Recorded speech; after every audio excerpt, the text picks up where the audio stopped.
ఏం చేసినా చెయ్యకపోయినా సంవత్సర కాలంలో పోలీస్ వర్గం కథ వింటే చాలు కైవల్యం లభిస్తుంది అంటారు పెద్దలు.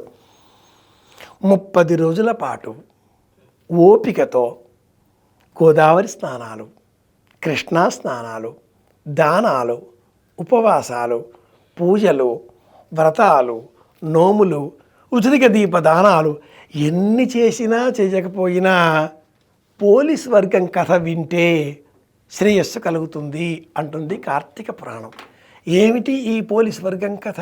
ఒకానొక కుటుంబంలో చిన్న కోడలు లేదా ఆ కుటుంబంలో ఒక మహిళ, కుటుంబంలో ఉండే వారంతా కూడా ఆ మహిళ పైన బాధ్యతలని నెట్టివేసి వారంతా గోదావరికి వెళ్ళి స్నానాలు చేయడం, పుణ్యాన్ని సముపార్జించే పేరిట పురాణ కాలక్షేపాలు చేయడం అన్నీ ఆచరిస్తున్నారు. కుల మత ప్రసక్తి లేకుండా పురాణ కథనాన్ని వివరించే సమయంలో ఇలాగే మనం అధ్యయనం చేయాలి. గిన్నెలు తోమేటటువంటి సమయంలో ఆ మహిళ స్వామి దైవనామస్మరణ చేసేది, నారాయణ అనుకునేది, వస్త్రాలు ఉతకడం, గిన్నెలు కడగడం, ఇంటి శుభ్రపరచుకోవడం, అన్ని పనులు చక్కబెట్టుకునేది.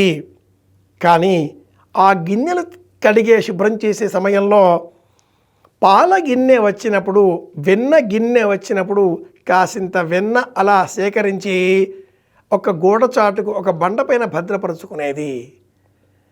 నెల రోజులు గడిచాయి, అమావాస్య అయిపోయింది, పాడ్యమి ఘడియలు వచ్చేసాయి.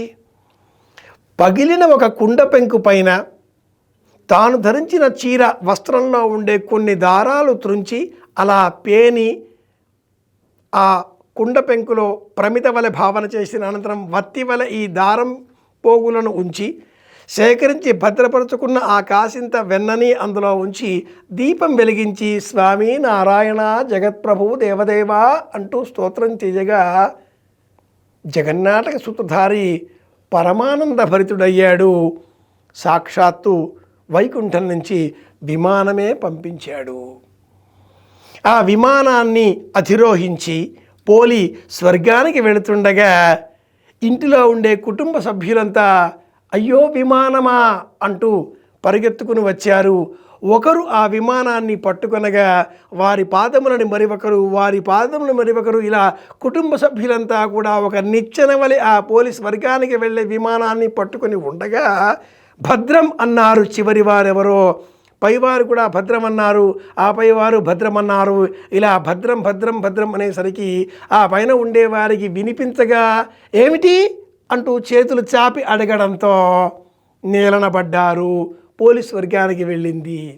ఈ కథ చెబుతూ ఇంటిలో ఉండే చిన్నారి బాలబాలికలకు కార్తీక పురాణం మాహాత్మ్యం చెప్పడం, దీపం ప్రాశస్త్యం వివరించడం, స్నాన మాహాత్మ్యం తెలియజేయడం, దైవం ఉనికిని ప్రస్తావన చేయడం, అందరిలో దైవాన్ని చూడాలి అనే బోధ చేయడం, ఇది పరమార్థం. పోలీస్ వర్గపు కథలో కులాల అంతరాలు కాకుండా, పెద్ద కోడలా చిన్న కోడలా అన్న విభేదాలు లేకుండా ఇంటి పనిని అందరూ కలిసి చేసుకోవాలి అనేటటువంటి సందేశం దాగి ఉంది. ఇంటి పనిని ఒకరిపైన ఉంచి ఇంటిల్లిపాది పుణ్యం సముపార్జించడం కోసం గోదావరి నది ఒడ్డుకు వెళతాను అని అలా ప్రయత్నం చేయడం మహాపాపం, హేయం అనేటటువంటి సామాజిక పరమైన సందేశం దాగి ఉంది. ఇంటి పని పుణ్యాన్ని సముపార్జించేటటువంటి పురాణ కాలక్షేపం రెండూ సమానమే. అన్నింటినీ ఇంటిలో ఉండే వారందరూ కలిసిమెలిసి చేసుకోవాలి, కలిసి ఉండాలి, సమష్టి చైతన్యం అనేటటువంటి అంతరార్థం దాగి ఉంది. కార్తీక మాసం అంటే ఒకరోజు కాదు, కుటుంబంలో ఉండే సభ్యులంతా పాడ్యమి, విధియ, తదియ, చవితి ఇలా 15 మంది అనుకుంటే, 30 మంది అనుకుంటే అందరూ కలిస్తేనే ఒక్కటి కార్తీక మాసం. హరిహరుల మాసం, నియమాల మాసం, పోలీస్ వర్గాన్ని మనకందరికీ అందించేటటువంటి మాసం. కలిసి ఉందాం, హరిహరాద్వైత తత్వంగా శివకేశవులను సమానంగా పూజిద్దాం, అందరి క్షేమాన్ని కోరుదాం. మళ్ళీ కలుసుకుందాం. మీ కాకునూరు సూర్యనారాయణమూర్తి. శుభమస్తు.